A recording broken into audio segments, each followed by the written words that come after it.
C'était un carnet de voyage avant tout. Ce qui m'intéressait, c'était de partir en voyage au Cambodge et de questionner les artistes sur l'évolution en fait, des arts vivants qu'ils prônent.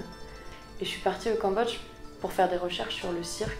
De fil en aiguille, je me suis intéressée au théâtre d'ombre. Donc c'est une forme de théâtre de marionnettes qui se joue principalement la nuit. C'est un art qui existe depuis 1000 ans au Cambodge et qui a été complètement anéanti en fait pendant la période du régime totalitaire des Khmers rouges. Il y a des écoles qui ont été créées dans les années 90, 95 en fait. Moi je suis née en 94 et je me disais ok, ces écoles sont nées en même temps que moi, qu'est-ce qu'il en advient aujourd'hui 20 ans après. Je me suis nourrie de la détermination de tous ces artistes, de ce combat en fait quotidien pour faire vivre leur identité. Et c'est ça qui m'a donné envie d'écrire ce livre et de le partager. Zelidja, c'est une association qui existe depuis 1939, qui a été créée par Jean Walter, un architecte, dont la pensée était que le voyage permettait un enseignement que ni l'université ni rien d'autre t'apprendrait. À savoir l'ouverture à l'autre, le fait de décompresser quand on pense que tout va mal parce qu'en fait il y a plein de belles choses qui arrivent. Et aussi le fait d'avoir envie d'avoir un projet et de l'amener jusqu'au bout.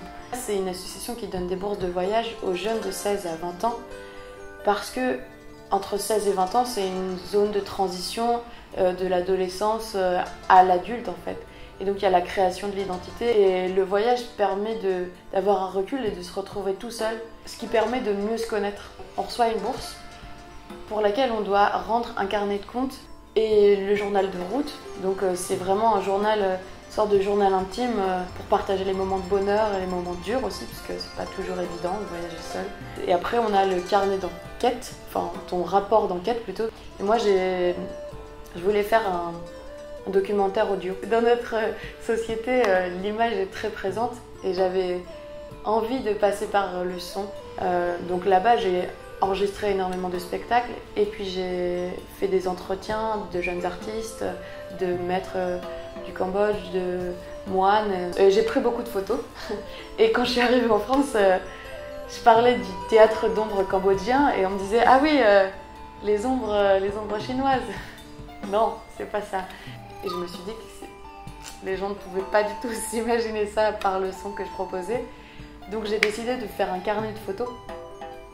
Et puis en faisant ce carnet de photos, je me suis dit ok, il faut que j'écrive un petit peu pour qu'on comprenne d'où ça vient et qu'on comprenne au-delà des termes techniques qu'on peut voir sur les photos, je crois l'aspect social en fait, ce qu'il en est aujourd'hui, parce que c'est ça qui m'intéresse, hein, l'anthropologie du spectacle, comment ça renaît aujourd'hui, comment ça se transforme, comment on garde la tradition, le côté sacré de cet art pour le moderniser aussi et l'ouvrir à un public plus large. J'ai vraiment pris conscience de cette importance des arts du spectacle, de ce rassemblement en fait, comme une religion.